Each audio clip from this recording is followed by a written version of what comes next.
que mais as pessoas têm me perguntado nos últimos dias se vai ter lockdown.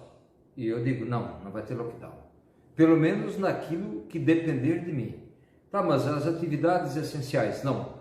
Tudo é atividade essencial. E eu sempre digo, trabalhar com todos os cuidados sanitários, colocando a vida em primeiro lugar, a saúde sempre com os cuidados redobrados, não há necessidade de a gente parar com a economia. Nós precisamos continuar trabalhando.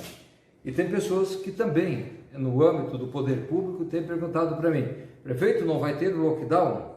De tanto as pessoas perguntarem para mim, eu tenho dito, tá bom, vocês vão ter lockdown, ok? Estou assinando agora aqui o decreto do lockdown no Paço Municipal. O Wagner passa aqui para mim o número do decreto, é o decreto 539, já está sendo publicado agora nesse momento. Então, lockdown na Prefeitura de Criciúma.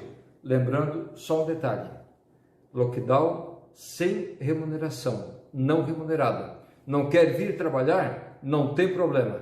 Quer se cuidar? Ótimo, vai ficar em casa, mas não vai receber salário. É assim mesmo, porque é muito fácil pedir lockdown, quando a geladeira está cheia e o salário está garantido. Então, estou decretando lockdown na Prefeitura, voluntário, facultativo.